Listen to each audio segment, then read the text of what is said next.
Hey guys, it's Miss Sheehan. I'm here recording at home. I have my gamer headset on, and today I thought I would just record for you a lecture about working conditions during the Industrial Revolution.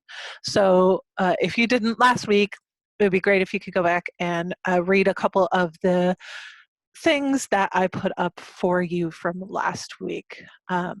And then today we're going to talk about what it was like to be a worker during the Industrial Revolution, and then you'll read a little bit more about it. Okay, so the PowerPoint for this, without me on it, will be up on my website as well, so you can always go back to it, and you can pause and skip forward and stuff through this as well. Okay, so if you did the urbanization game where you drew a little English village and then you industrialized it, I'd like you just to think briefly to yourself about these couple questions. How did it feel to industrialize your city? Did it feel like you were taking something away? Were you adding something? Were you losing something? What would you have done differently if you knew what would happen? And would you rather live in the England before industrialization or after industrialization? And why? So just think to yourself about those. You can just pause this video for a minute and think about that. So today we're going to talk about what it was like to be a worker during the Industrial Revolution, and we're going to look at primarily from the British point of view, the English point of view, because the Industrial Revolution started in England.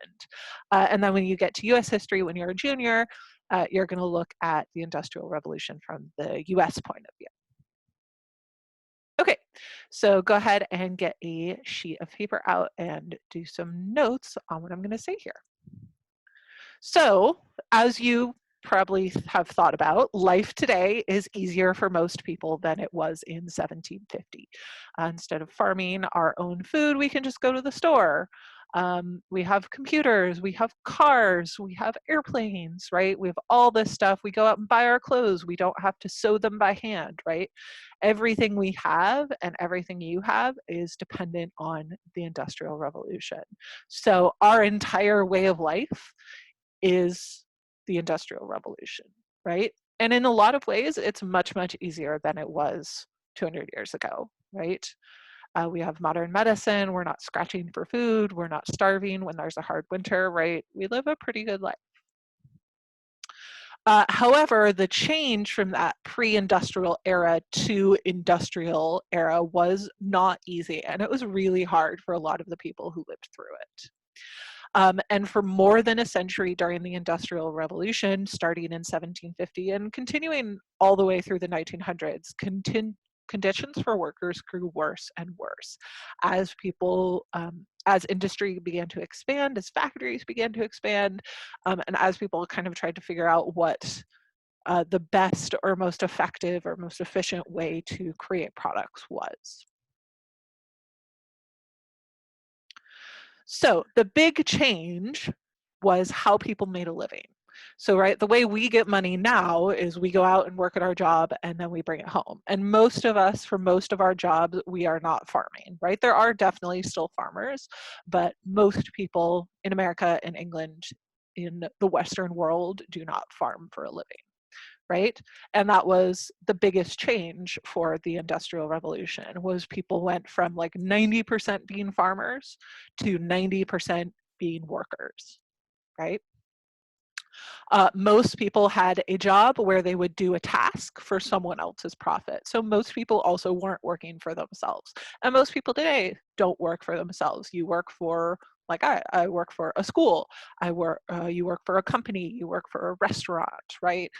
You're doing something for someone else, right? Instead of, like most of human history, doing it for yourself. So from about 1760 to 1840, so from the start of the Industrial Revolution to really its height, there was almost no protection for workers. And there was really high unemployment. So unemployment refers to the percentage or number of people who want a job and can't find a job. So you might be hearing a lot about that right now because of the coronavirus, right? People are getting laid off because the economic conditions are uncertain. It was kind of the same then, right? So there were lots of people who were willing to do a job, no matter how dangerous or low paid. So that meant that you had no job security, you had no safety in your job, because the business owners knew that if you got hurt or if you quit or if you demanded better pay, right, they could just go out and find someone who was willing to do the job for less than you were. There were also no safety regulations in 1800. So now there are lots of regulations about if you get a break, how long your break, how long your lunch is, you have to have access to a bathroom, you have to have certain safety standards, right? Health standards. There was none of that in the 1800s. Excuse me.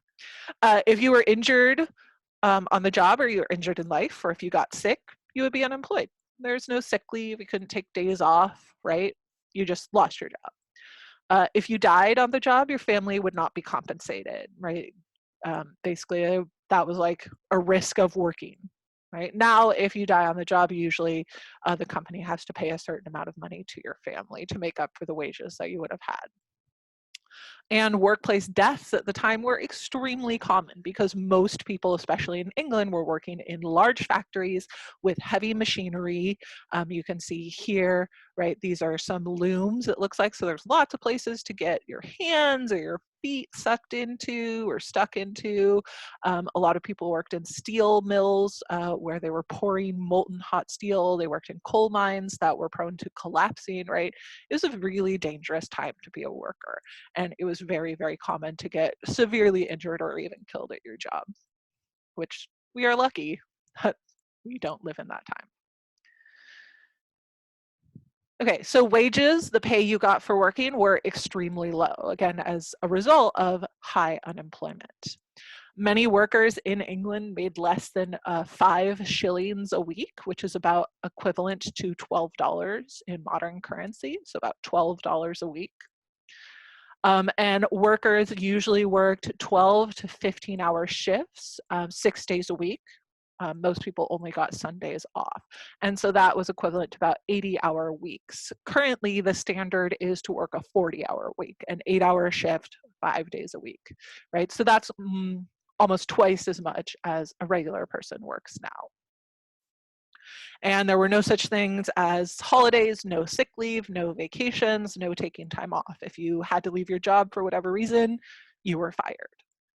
Okay?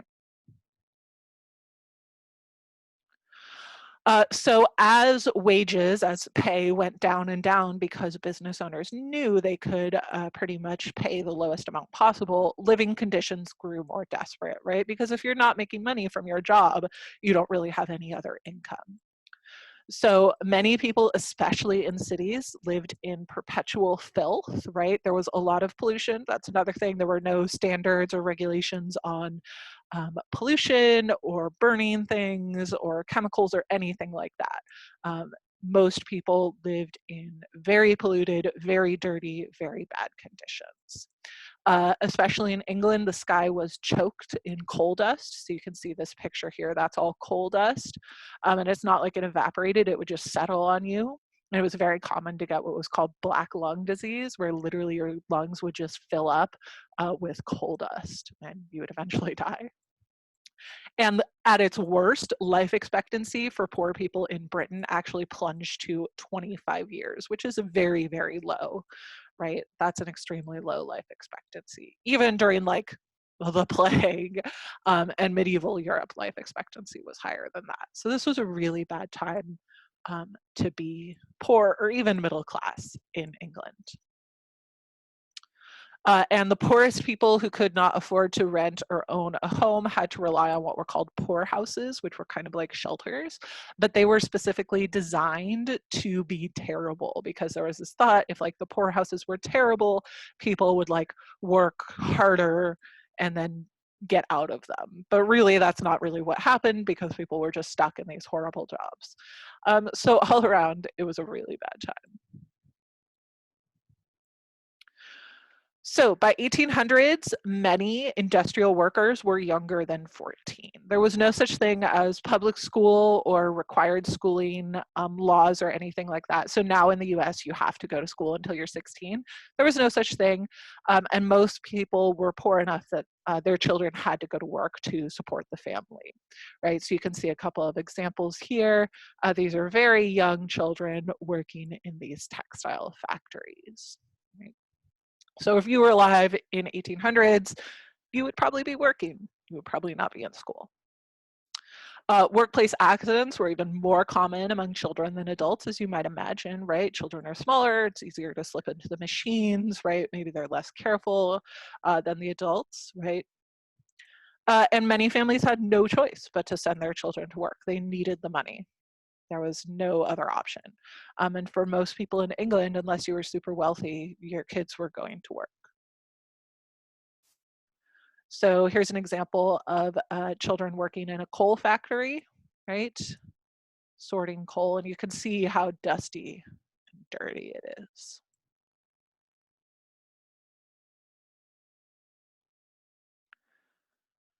Okay, so in 1799, the British government had made it illegal to form unions. And a union is essentially a group of workers who band together to try and get better conditions for their group, right? For the employees of that particular business, for the group of like those workers as a whole, right? Like teachers have a national union, right, et cetera. And to basically try and bargain together to get better conditions, right? Because it works better if 20 of you go to your boss and say we need higher pay rather than just one of you. So 1799, British government made that illegal. In 1823, the British government made it a criminal offense to refuse an order from your boss. So if your boss said you have to do this, you had to do it or face jail time, even if it was dangerous, even if it might get you hurt or killed, right? You had to do it. And those who could not pay debts went to prison, right? So if you couldn't pay your rent, you went to prison. If you couldn't pay your bill to the grocery store, you went to prison. So life was pretty terrible in most English cities. So as conditions got worse, workers started to form unions to fight for better conditions. Even though it was actually illegal, people still did this. The governments of Western countries, especially England and the US, tend to side with owners rather than with workers, primarily because governments are interested in income and businesses have to pay taxes to the government, right? So they want to make sure that businesses get the most profits so they can pay the most taxes to the government, right? So that means that they don't want businesses to have to pay more money to their workers because that might make a dent in their profits. So a very common tactic of unions were what was called strikes, which was where everyone in the factory or in the company would stop working until their demands or conditions were met. And the way a lot of owners and governments responded to this was by violence with guns. And it was pretty common for union strikers to be killed or to be hurt by the police or by privately hired police who were trying to stop the strikes. And that was common both in England and in the US. However, strikes worked sometimes, and bosses were forced to settle and negotiate with their workers and with the unions, and conditions started to improve. And it's because of unions and work that these people did in England and in Britain and the rest of Europe that we have things like two-day weekends, that we have things like sick leave, that we have things like a minimum wage, right? All of those things came out of these fights by these workers to try and get better conditions. So eventually those union reforms went to the government, and the government began to pass small worker reforms. In 1833, the Factory Act put restrictions on child labor. They didn't ban it, but they restricted like what children could do. It was not actually abolished in England until 1901, and actually not until 1938 in the United States, right? And so now it is against the law for you to work until you are 16 right? There are some exceptions, like you can work with a family member and things like that, but for the most part, you're not allowed to work until you're 16 in the US.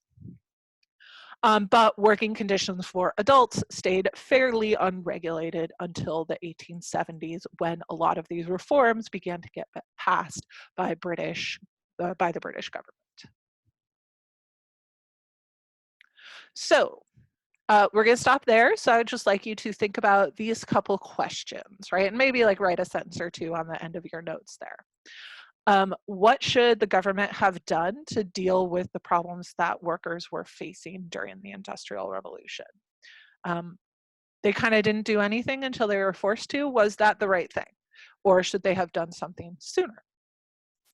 And then should governments be allowed to interfere with business, right? Should governments say you can do this or you can't do this to business owners? Or should businesses be allowed to do whatever they want? Those two questions are going to come up a lot when we talk about different economic systems, which become very important for the Industrial Revolution and for us for the rest of world history.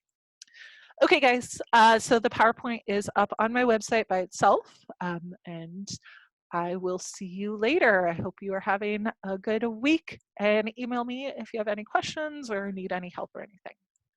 Bye.